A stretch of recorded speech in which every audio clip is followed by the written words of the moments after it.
कि हमें आज तक ये नहीं पता चला कि हरियाणा हम चुनाव कैसे हारे। ये बात भी मुझे आपसे जाननी है। ये जो पुस्तक लिखी है आपने अपने विपक्ष के रूप में लिखी है। गुलाब जी तो निष्पक्ष हैं ही, पूनिया जी भी निष्पक्ष हैं, बाकी सब मेरे साथ हैं। विधानसभा होती तो मैं इस बात पे अड़ जाता कि नाम बताना पड़ेगा। कुछ राज है, उनको राज ही रहने दो। ये सड़क कहाँ जाएगी? बोल भाई सड़क तो यही है, आपको कहाँ जाना है ये बताओ। मैं इसको पॉलिटिकल नहीं करना चाहूंगा राठौड़ साहब, एक दो तो, क्योंकि आपने तो पूरा वही ट्रैक वही रखा है, लेकिन मैं वहां तक नहीं जाऊंगा कि अग्निपथ से जनपद, आपका मकान भी मेरे को लगता है जनपद पे ही है। भगत सिंह पैदा हो, लेकिन ये नहीं सोचता कि वो मेरे घर में ही हो, वो सोचता है कि दूसरे के घर में ही हो। मैं धन्यवाद देना चाहूंगा सतीश जी आपको कि आपने मुझे यहाँ पे आमंत्रित किया।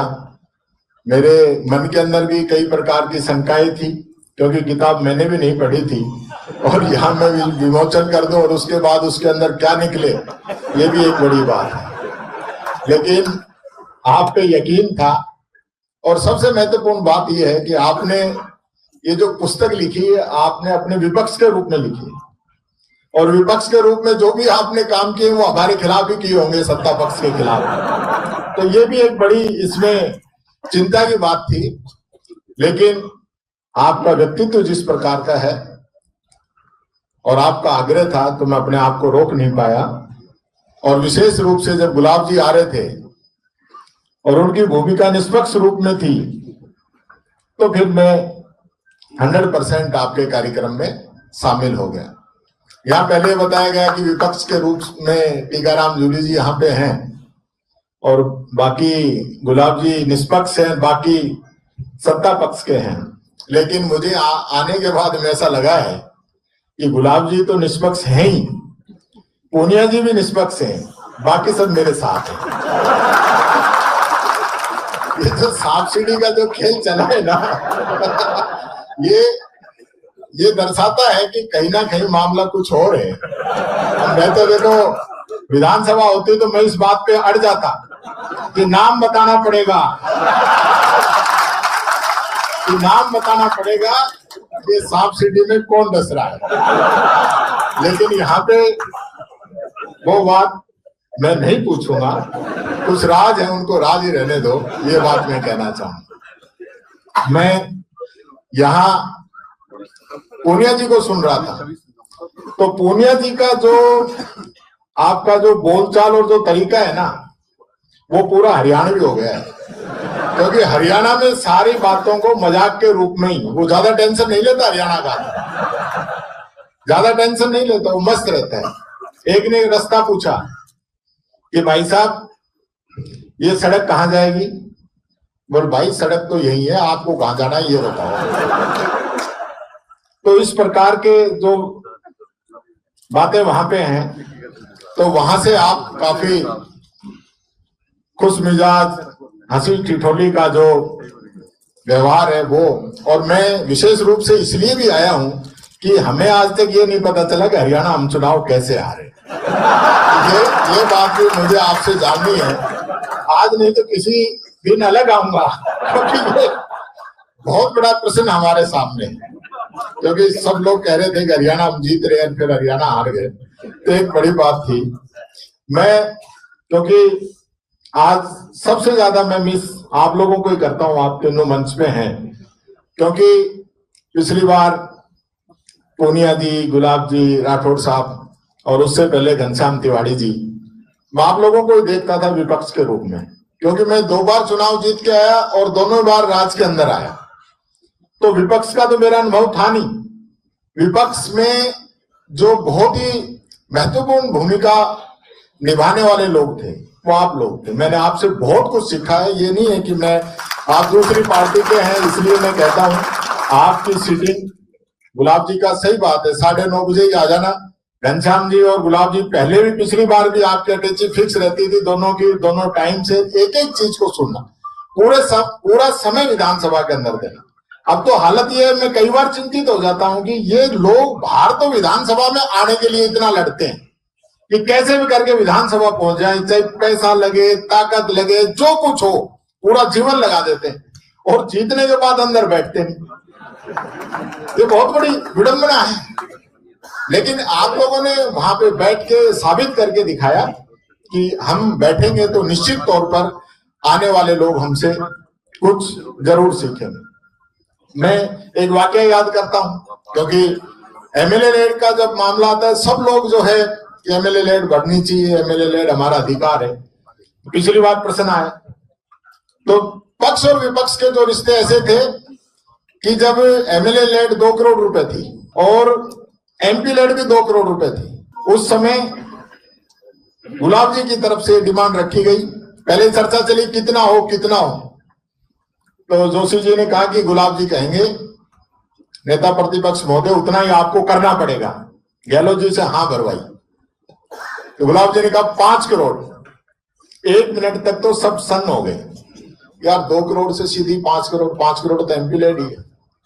लेकिन उसके बाद ये हमारे लोकतंत्र की खूबसूरती है कि गहलोत जी ने कहा नहीं, 5 करोड़ का है तो 5 करोड़ रुपए ही एमएलए लेड को पहुंचाएगा। इसी प्रकार से एक वाक्य था, मेरे पूरा ध्यान नहीं है, लेकिन चिरंजीवी भाव की बात आई थी। पूनिया जी ने कहा था चिरंजीवी भाव घोषणा, आपने कहा घोषणा जीवी, आंदोलन जीवी, इस प्रकार की बात कही थी, तो गहलोत जी ने कहा चिरंजीवी, और उसी नाम पे चिरंजीवी योजना, उसी बात पे उन्होंने उस योजना का नाम रखा चिरंजीवी योजना, जो बहुत पॉपुलर हुई। तो ये एक खूबसूरती है हमारे पक्ष की विपक्ष की। राठौड़ साहब बात कर रहे थे विपक्ष के हंगामों की, आजकल सारी चीजें, लेकिन मैं ये भी कहना चाहूंगा, कोई टिप्पणी नहीं करूंगा कि आज कैसी सरकार चल रही है, किस प्रकार के निर्णय अध्यक्षीय सीट से होते हैं, मैं कोई जिक्र नहीं करना चाहूंगा। वो समय भी था जब सीपी जोशी जी अध्यक्ष के रूप में थे और मैं मंत्री के रूप में था। एक क्वेश्चन आया लेबर का, उन्होंने मेरे को डांट लगाई, क्वेश्चन को स्थगित किया, आधे घंटे की चर्चा लेके आए, शायद दिलावर साहब का था क्वेश्चन, आधे घंटे की चर्चा लेके आए कि नहीं जवाब देना पड़ेगा जब माननीय सदस्य ने क्वेश्चन पूछा है। तो एक समय था, गरिमा आज कोई भी किसी पद पे है तो गरिमा हम लोगों को बनानी पड़ेगी। अभी हम अंदर बैठ के काफी चर्चा कर रहे थे कि आज राज्य में ये हो रहा है, राजनीति में करना तो अपन लोगों को, ये दूसरा तो कोई करने आए लोगों को, ये दूसरा तो कोई करने आएगा नहीं। चाहे पक्ष हो या विपक्ष हो, जो सत्ता के अंदर है उनको निर्णय लेना है, विपक्ष को साथ लेना है। जो ऐसी चीजें हैं जिनको राजस्थान को जरूरत है, जिन चीजों की, उसमें सब लोगों को एकजुट होकर एक साथ नियम कानून बना के जो भी करना पड़े राजस्थान के हित में हम लोगों को करना चाहिए। उसमें हमारा भी पूरा सहयोग रहेगा, ये बात मैं कहना चाहूंगा। क्योंकि ज्यादा मैं इसको पॉलिटिकल नहीं करना चाहूंगा राठौड़ साहब, एक दो तो, क्योंकि आपने तो पूरा वही ट्रैक वही रखा है, लेकिन मैं वहां तक नहीं जाऊंगा। आज ये पुस्तक निश्चित तौर पर मैं जरूर पढ़ूंगा।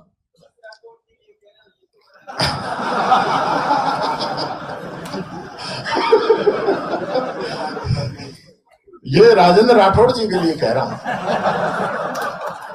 क्योंकि मुझे पहले ही डर था कि ये जरूर कुछ ना कुछ कहे बिना मानेंगे नहीं।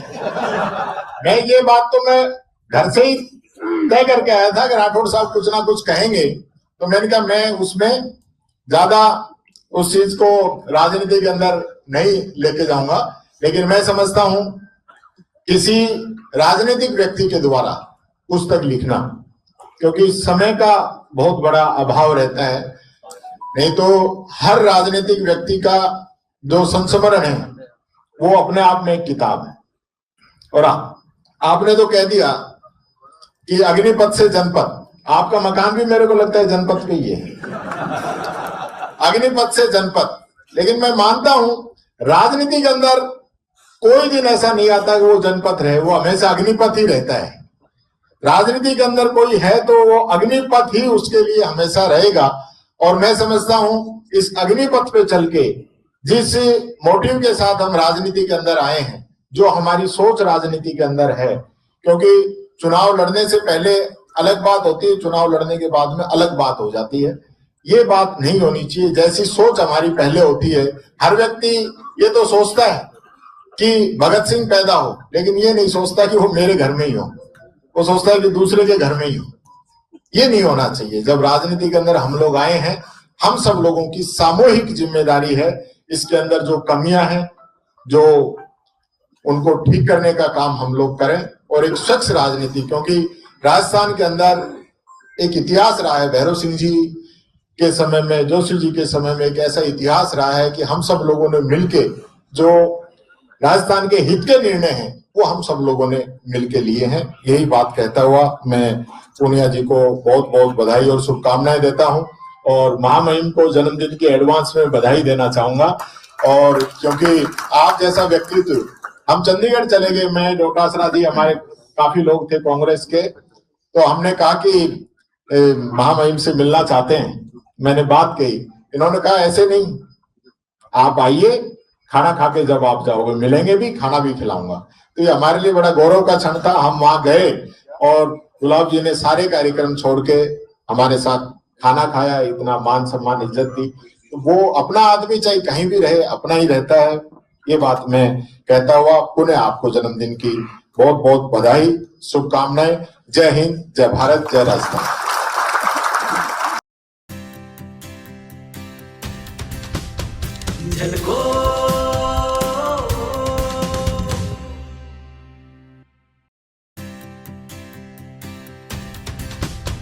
झलको